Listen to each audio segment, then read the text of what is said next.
Game over, Brandon. Brandon.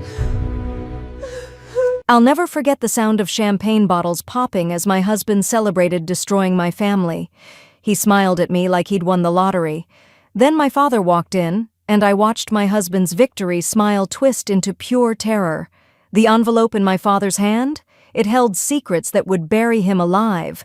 What I'm about to tell you will make you question everything you think you know about trust, love, and revenge. Before I reveal how one night turned my entire life into a nightmare, and then into the most satisfying justice you've ever heard, smash that subscribe button right now. Hit the notification bell because this story has more twists than a thriller movie, and you won't believe where it ends. I promise you the last 5 minutes will leave you speechless. I'm Gemma, and this is the story of how I watched my perfect life explode. Twice. 6 months ago, I thought I had everything figured out. I was 32, successful in marketing, and married to a man who seemed absolutely perfect. Brandon was the kind of husband other women envied. Charming, ambitious, always knew exactly what to say. We had the dream house with the white fence. We traveled to exotic places, and from the outside, we looked like we'd stepped out of a romance novel. My father, William, owned Henderson Industries, a manufacturing company he'd built from absolutely nothing. Brandon worked there as operations manager, and my father always said he was like the son he never had. I should have known that phrase would come back to haunt us. But even in paradise, there are shadows. I started noticing things that didn't add up, small things at first. I'd wake up at 3 in the morning and find Brandon sitting in the dark, just staring at nothing. When I'd ask what was wrong, he'd flash that perfect smile and say he was just stressed, that my father worked him hard. Then there were the phone calls. He'd step out of rooms when his phone rang, taking conversations on the balcony or in his car. When I'd ask who it was, he always had a reasonable explanation. His mother, an old college friend. Work stuff. I believed him because I wanted to, because doubting him felt like doubting myself. Then my father came to me one afternoon, his face lined with worry. He told me something was wrong with the company accounts. Money was moving in ways that didn't make sense. Someone had been accessing files they shouldn't have access to. He looked so tired, so defeated. I made the mistake of mentioning it to Brandon that night. I'll never forget the way his eyes lit up when I told him, not with concern, with something else, something I couldn't identify then but recognize now as excitement. That night, I heard him on the phone again, speaking in hushed tones. "It's almost time. Stay ready." My gut screamed at me that something was terribly wrong, but my heart told me to trust the man I'd married. I chose my heart. Biggest mistake of my life. Everything changed on a Tuesday morning. I was having coffee, scrolling through emails, when a courier knocked on my door. He handed me 2 envelopes, 2 separate legal documents that arrived at the exact same moment. The first was a court summons. Brandon was suing Henderson Industries for $2.5 million, claiming harassment, wage theft, and psychological torture.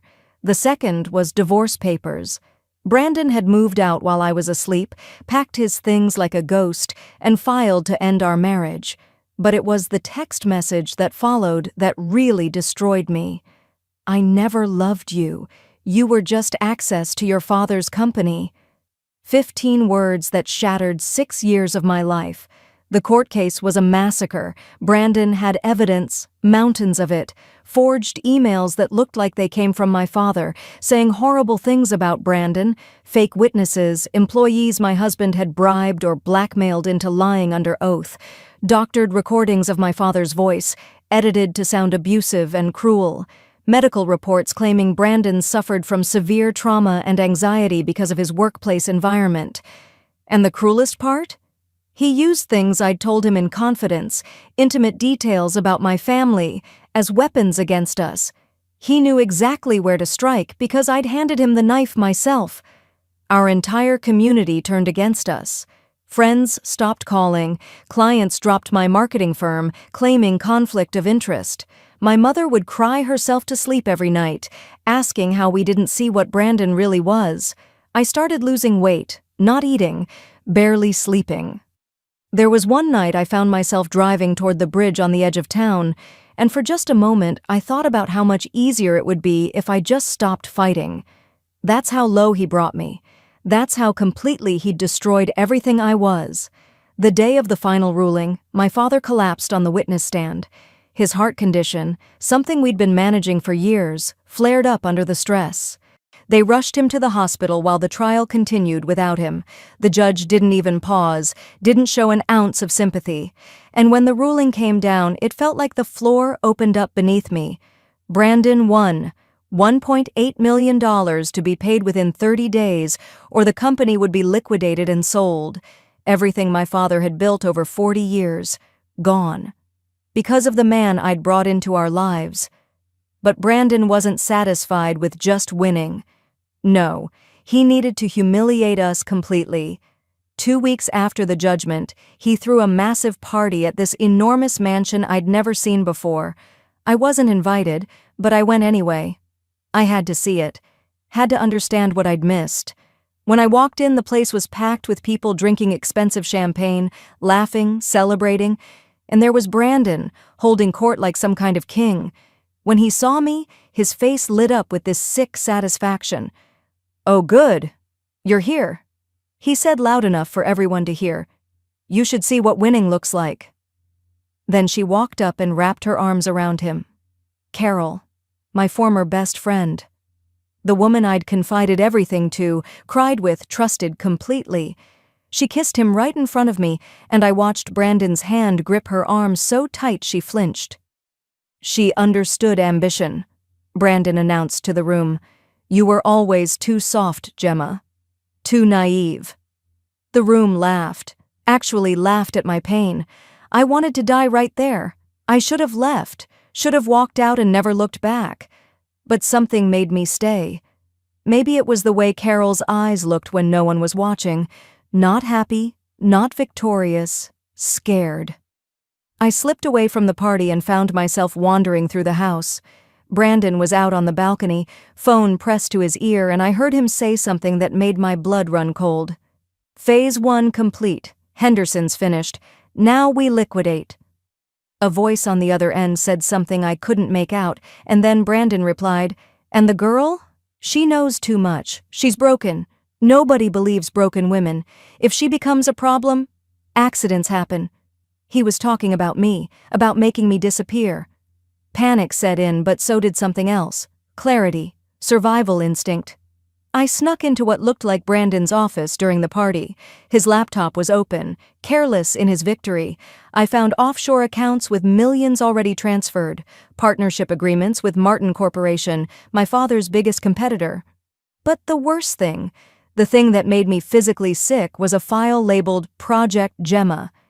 Inside were photos of me from before we'd ever met, detailed notes about my personality, my vulnerabilities, my relationship with my father. A psychological profile that read, "Target is trusting, loyal to father, emotionally vulnerable after previous breakup. Ideal entry point to Henderson Industries." Our entire relationship had been scripted. Every date, every kiss, every "I love you" had been calculated. I was never his wife. I was his mark. I was about to run, to get as far away as possible, when the music suddenly stopped. The entire house went dark. For a few terrifying seconds, I thought this was it. This was the accident he'd planned. But then the lights came back on, and I heard gasps from the main room. I ran back to see what was happening, and I froze in the doorway. My father was standing in the entrance, not weak, not dying, not the broken man I'd left at the hospital. He stood tall, powerful, very much alive. And behind him were people in FBI jackets, a woman with a briefcase who I'd later learn was a forensic accountant, and a private investigator I recognized from true crime shows. Brandon's face went white, actually drained of all color. "William," he stammered, "you look, well." You could hear the disappointment in his voice. He'd been expecting a dying man, maybe even hoping for it. My father smiled, but it wasn't warm. It was the smile of a predator who'd finally cornered his prey. "Disappointed? I know you've been waiting for my funeral." Brandon tried to laugh it off, that same charming laugh that had fooled us all. "This is my party, get out." But my father didn't move. "No, this is your funeral, son." What happened next was the most beautiful destruction I've ever witnessed. My father walked to the center of the room, and someone handed him a remote control. The massive TV screen flickered to life, and suddenly everyone at the party was forced to watch the truth unfold. The first image was a driver's license. But the name wasn't Brandon. It was Brett Calloway. My husband wasn't even who he said he was. The screen showed police reports from 2 other states, warrants for fraud, documentation of 3 other families he'd destroyed exactly the same way, married into them, gained their trust, bankrupted them, disappeared. Then Carol stood up, and I thought she was going to defend him. Instead, she reached under her dress and pulled out a small device, a wire. She'd been recording everything. "I'm not his girlfriend," she said, her voice steady and clear. "I'm a private investigator your father hired 6 months ago. Everything Brandon said tonight, every threat, every admission is recorded." The room erupted in chaos. People trying to leave, others pulling out phones. But the FBI agents blocked the exits. My father wasn't done. The screen changed again, showing bank records, email trails, recorded phone calls. He explained how he'd known about Brandon's real identity for 6 months, how he'd let Brandon think he was winning, fed him fake information, set up accounts with bait money that was tracked with every transfer. The court case? My father's lawyers had intentionally lost to build a criminal case. Every victory Brandon thought he'd won was actually a carefully laid trap. The FBI had been watching everything, building a federal case that was so airtight Brandon would never see freedom again. Then came the final twist that made my knees weak. My father pointed to a man in the corner. Martin, the CEO of Martin Corporation, Brandon's secret partner. "He's under arrest too," my father said calmly. "Coordinated sting operation." "Oh, and Brandon, this mansion you're so proud of? It's FBI property. You've been living in a sting operation for 2 weeks. Every guest here tonight is either an investigator or a witness. You celebrated your victory in a building full of people gathering evidence against you." Brandon lunged at my father, but agents grabbed him before he got close. He was screaming, incoherent, nothing like the smooth-talking man I'd married. "You can't do this. I won. The judge ruled for me." My father's voice was ice cold. "That judge is under investigation too. Your lawyer, also arrested. They were part of your conspiracy. Everything you think you won is gone." Then Brandon turned to me, and I saw real fear in his eyes for the first time. "Baby, please. Tell them I loved you. This was real." Something inside me snapped. 6 years of lies, months of torture, weeks of wanting to die, all of it crystallized into one moment of pure clarity. I walked up to him and slapped him across the face as hard as I could. The sound echoed through the silent room. "Don't you dare," I said, my voice shaking but strong. "I was a person, a human being, and you made me a target." The FBI agent started listing the charges: fraud, conspiracy, racketeering, identity theft, perjury, wire fraud. Then he added one more that made my heart stop: conspiracy to commit murder, based on Brandon's threat to me that Carol had recorded. The agent looked at Brandon with disgust. "Wire fraud is federal, automatic 20 years. Attempted murder conspiracy, another 15. You're looking at 35 to 50 years in federal prison." Every account frozen, every asset seized. The mansion, the cars, the jewelry, everything purchased with fraud money, gone. Brandon would leave prison an old, broken man with nothing. As they led him away in handcuffs, he looked at me one last time, not with love, not with regret, with pure hatred. Because in his mind, this was my fault. I'd failed to be the perfect victim. That's when I knew I'd never really known him at all. 3 months later, I sat in a courtroom and gave my testimony. I told them everything, every detail of the manipulation, the psychological abuse, the threats. Brandon cried during my testimony, but I felt nothing. No satisfaction, no anger, nothing. He was sentenced to 45 years in federal prison with no possibility of parole. When I walked out of that courthouse, the sun had never felt brighter. My father's serious heart condition turned out to be mild, exaggerated as part of the sting operation to make Brandon overconfident. The company is thriving now. All the damage Brandon caused was reversible because my father had protected the real assets while Brandon stole fake ones. My mother and I have never been closer. Carol became a real friend. We bonded over the shared trauma of being used by a monster. She told me once, "He tried to use me to destroy you. Instead, I helped destroy him." I started my own consulting firm called Phoenix Recovery, helping other victims of fraud rebuild their lives. I use my story to show them that survival is possible, that strength comes from the darkest places.